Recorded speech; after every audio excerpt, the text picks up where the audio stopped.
Good morning. Now, welcome to the new lecture on convection series named as Internal Flows in Forced Convection. Now, what do you mean by internal flow? Right? If we have any kind of a pipe, right, then the flow occurs inside this pipe with a certain velocity with the help of a pump or a blower inside this pipe, then those kind of flows are known as internal flows. Now again, this depends upon the shape of this area, whether it is a rectangular duct, whether it is a circular, whether it has any other shape. So it depends upon the shape. Again, here the parameters which are dependent, we have the pressure difference in this, right? Now our main role here is how this forced convection occurs in the case of this your pipes or ducts problems, right? There are many ducts in which the hot water is flowing. There is a duct around this periphery, we have a certain temperature which gives heat to this to heat the water, right? So we have generally two types of situations here. One is constant temperature maintained on the wall, means we have a constant temperature throughout of this wall. Second, we have a constant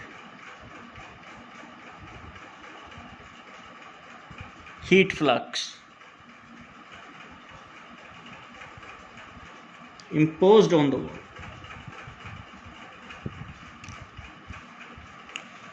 Right?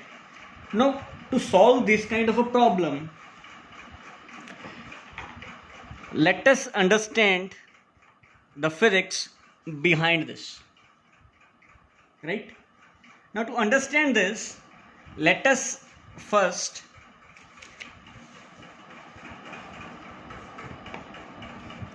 have a case of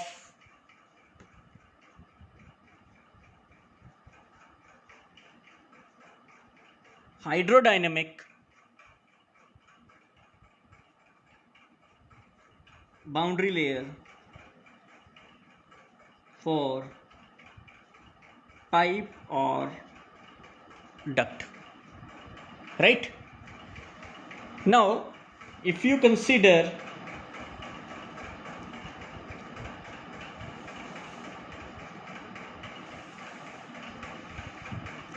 this as a pipe, and let's say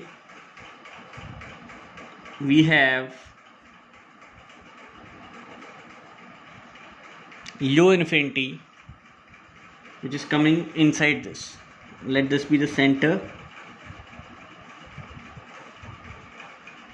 of this pipe, right? Let this be the x direction and let this be the y direction. Clear? Now, as you know, if you consider this as a flat plate problem, there is a boundary layer, and if you consider this as a flat plate, then there is a boundary layer. So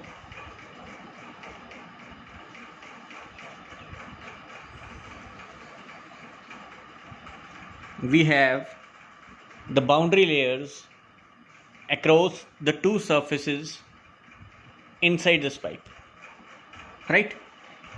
Now if you see at this point, if I draw the velocity profile, let's say at this point, so it will be varied up to this boundary layer, and after that you will have a uniform velocity, right? But of course this is not equal to this u infinity, as it is a closed section. So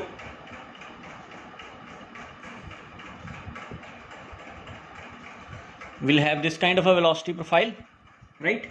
So at this point we have the change in velocity.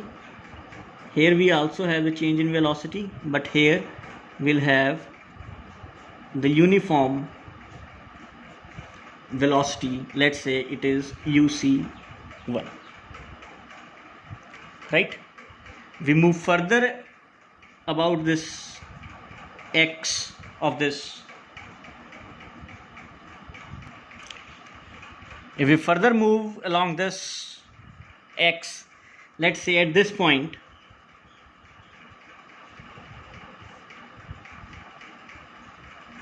right? So you see that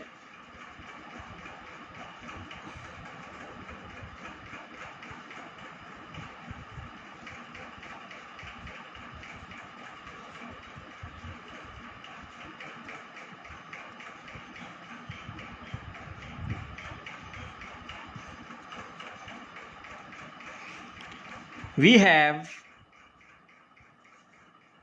the delta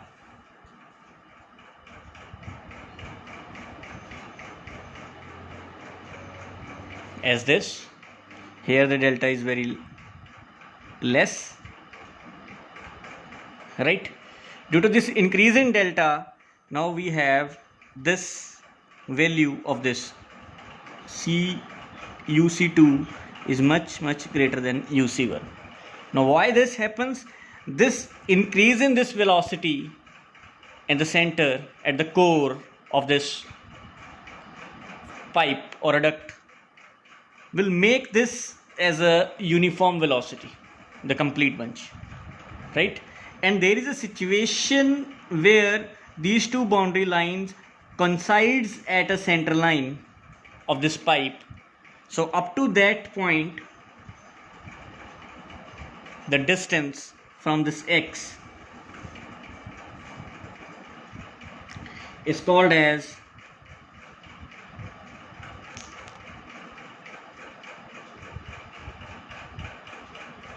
hydrodynamic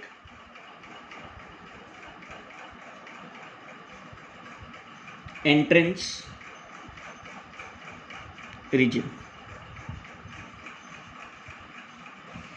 And when at this point the two boundary layer meets, when there is no other boundary layer developed after that, the region after this is called as fully developed region. Now what happens at fully developed region? This core velocity will reach its maximum, and at this point we'll have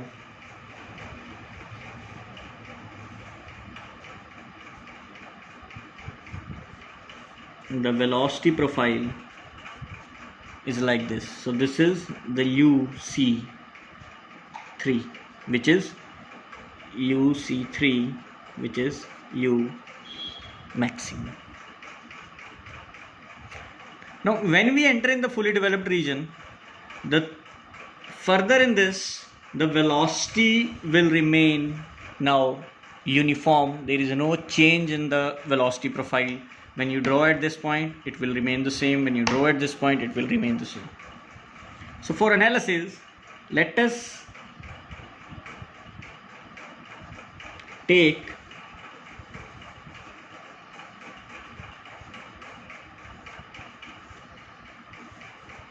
a small section in this pipe and let this be R and let this be dr and let this be r naught, right? Clear? So you get the basic behind this. So let us derive expression for the velocity profile that what is the profile of the velocity in this case of fully developed region. This is the when there is a boundary layer inside this pipe, up to that meeting point we have the hydrodynamic entrance region, and after that we have the fully developed region. Now the Reynolds number along diameter is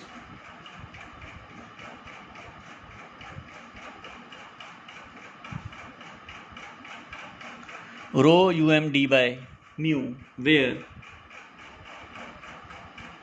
this is mean velocity.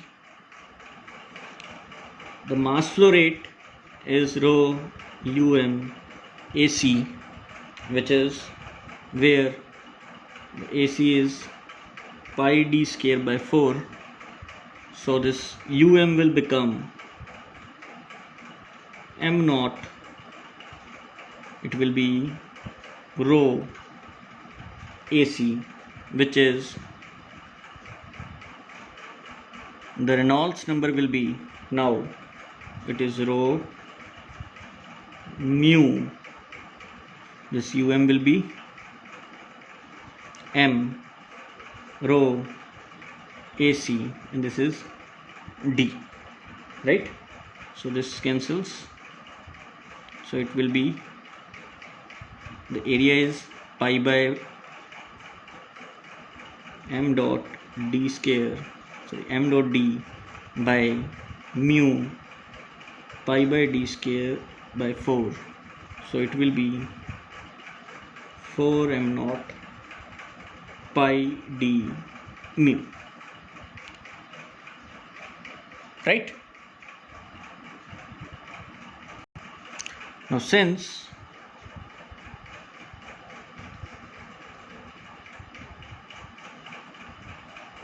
the mass flow rate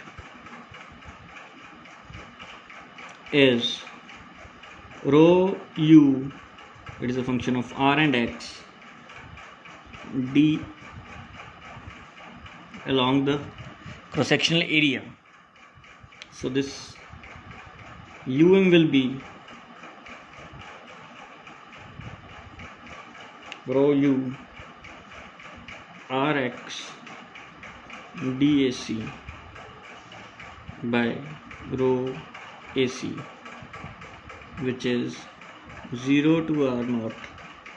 U is a function of r and x, 2 pi r dr by pi r naught square.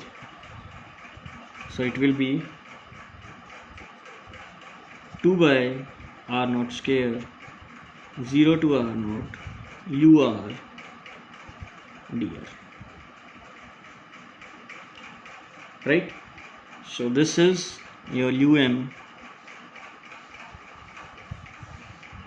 make this as 1.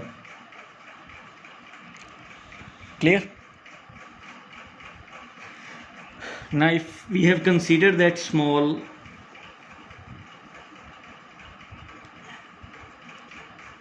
differential area, so this is that dr,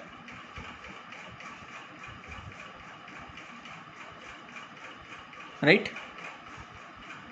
So, and this is that small distance dx. So the pressure forces acting on this will be P times area into P plus dP by dx into dr, and there will be the shear stress tau r and tau r plus dr into area 2 pi r dx into this area 2 pi r dx. right? So for fully developed flows, right, for fully developed flows, this velocity profile v is equal to 0 and du by dx is equal to 0. So the energy balance will be is tau r into 2 pi r dr minus tau r 2 pi r dr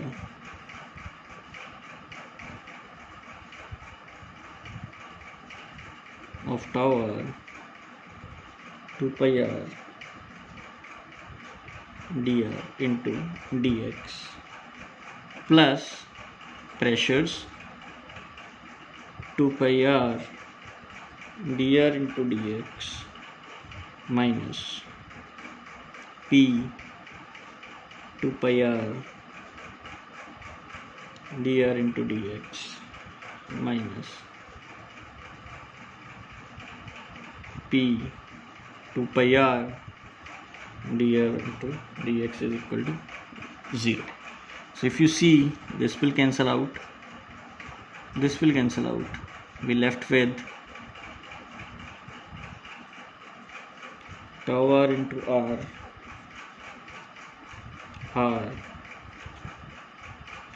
dp by dx.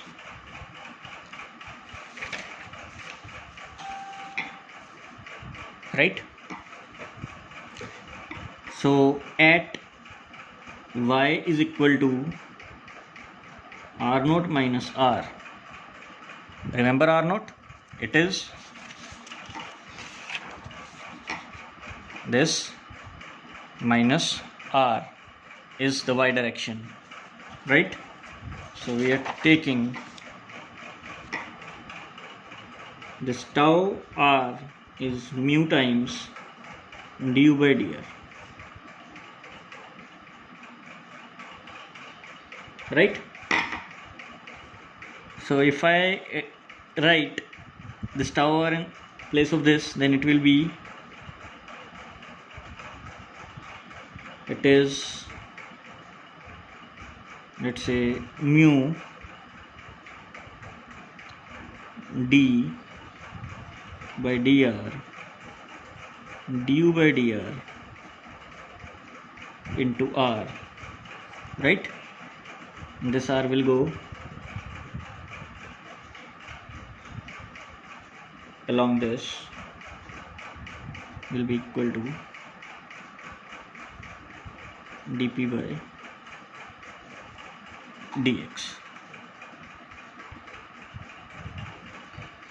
right?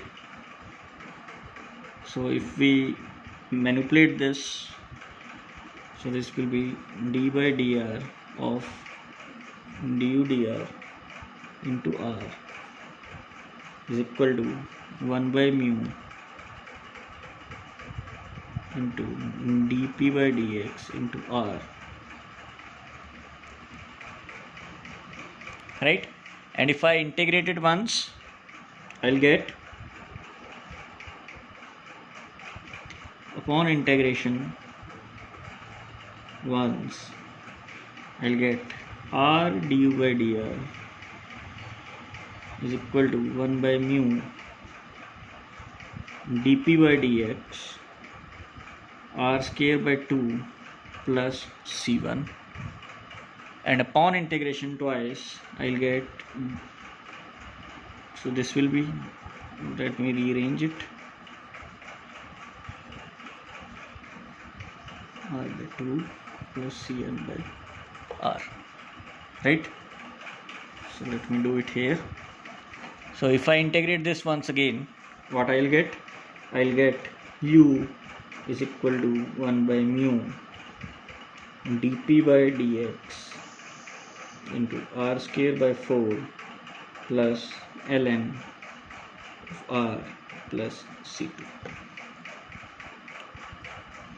right? If I integrate this, so this will be u this will be r square by 2, so r square by 4. This will be c1 log of r, so this is plus c2. Now what are the boundary conditions here?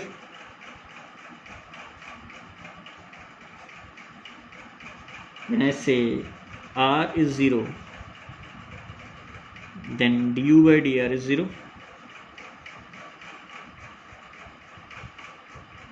right? Because at center there is only one velocity, so there will be not. And when r is r naught, then u is 0 due to zero slip condition, right? So by this two boundary conditions, if I put this boundary condition here and this condition, let's say if du by, let's say the first condition, if du by dr is 0, right, at r equal to 0, so c1 is equal to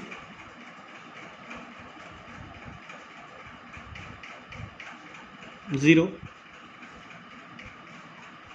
right? So if c1 is 0, then this term vanishes, right? And if I put this u is 0,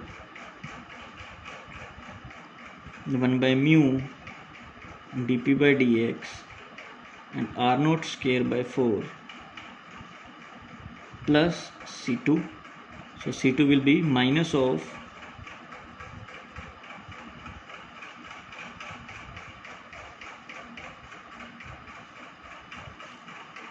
right. So this u will be 1 by 4 mu dp by dx r naught square 1 minus r upon r naught square. So this will be your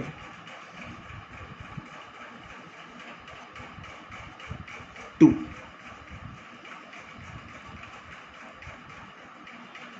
right? Now earlier, if you see that we have um as u by r naught square 0 to 2 u r dr, right? So now you have the value of the u, and if I put the value, let's say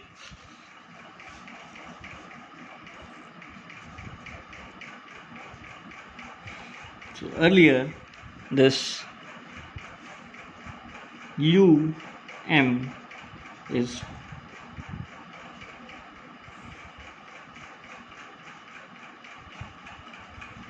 u r dr, so this implies this 2 by r naught square 0 to r naught, and u is, if you remember, it is r naught square by 4 mu minus of dp by dx 1 minus r by r naught square into r dr, right? So from here you can write this um is 1 by 2 mu, because this 2 cancels, 2 mu 1 by 2 mu r naught square cancels, right? So I get 1 by 2 mu, this dp by dx can also be taken out, so we left with r, so this is the integration, 0 to r naught, it is r minus r cube by r naught square dr, right? And if you solve this, it will be 1 by 2 mu minus dp by dx, it will be r square by 2 minus r 4 by 4 r naught square at the value, right? So this will cancel out, we'll get the power 2, so I'll get R naught square common out,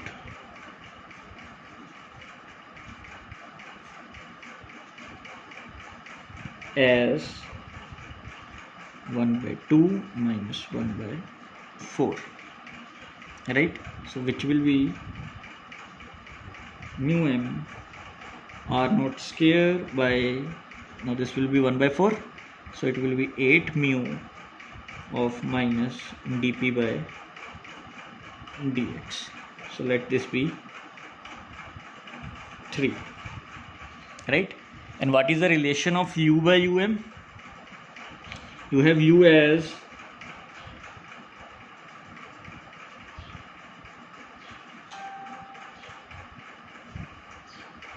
you have u as 1 by 4 mu dp by dx r naught square minus r by r naught the square, and this is um will be r naught square by 8 mu of minus dp by dx.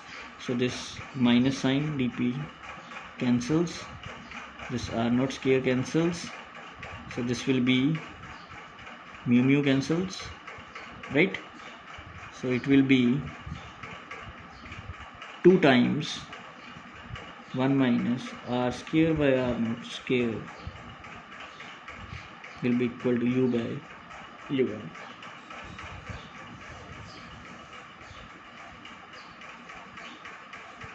right? So this is a parabolic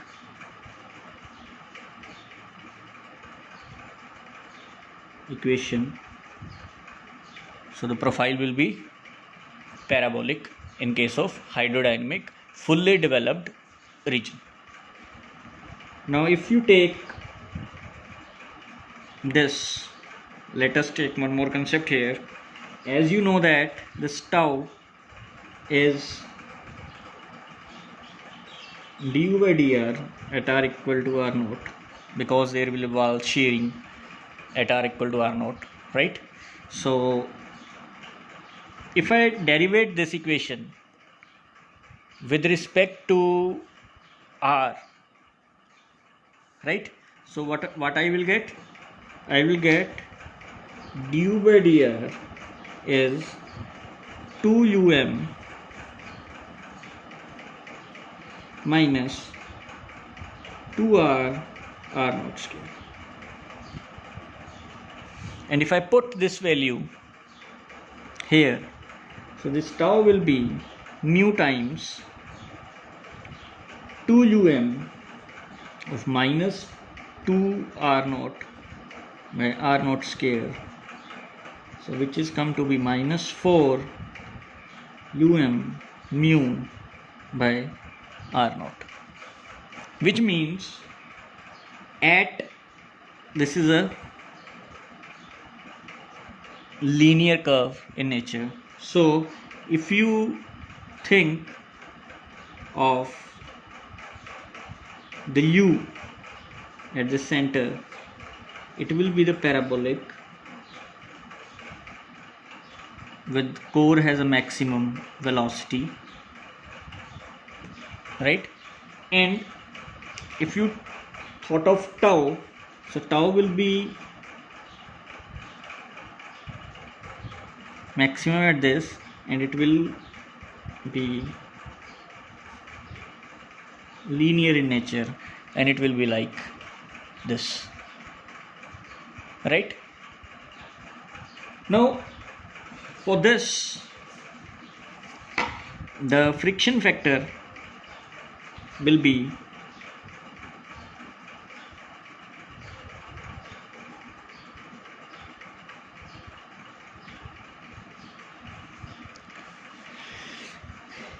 and sometimes it is known as fanning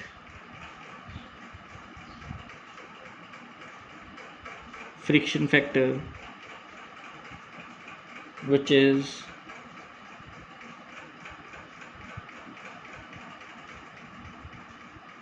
since we know that tau is minus of mu du by dr at r equal to 0, so this CF will be this. So this F is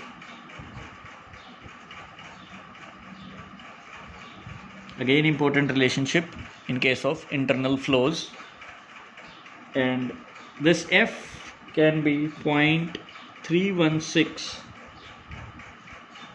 Reynolds number the power 1 by 4, and this F is 0.184 Reynolds number the power minus 1 by 5. So this is valid when Reynolds number is 2 into 10 raised to power 4, and this is valid when it is greater than 2 into 10 raised to power 4. Right? So this relations can be used to find the friction factor and then to find the forces in case of internal flows. Now for internal flows in your fluid mechanics, this when it is, well, say the Reynolds number value, right, it depends upon the Reynolds number value. When it is less than that of 2300, we call it as a laminar flow, and when it is, then we call it as a turbulent flow, and in between we have a transition state. Right? So remember these things. This will help you in solving the numerical problems based upon this. Now this concept is of fluid mechanics, and now this has been related to the heat transfer in case of forced convection. So in the next video, or in the next lecture, we'll discuss how the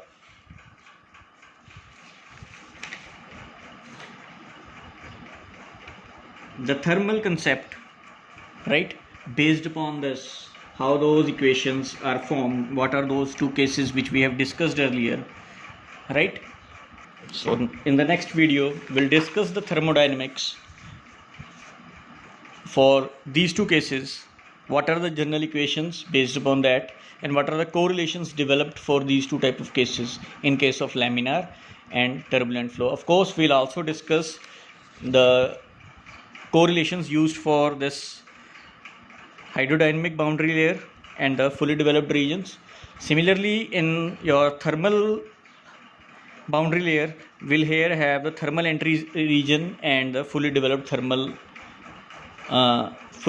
region in case of thermal boundary layers, right? So they are different concepts, but they are correlated with each other. So we'll find the relations between these two concepts. Thank you.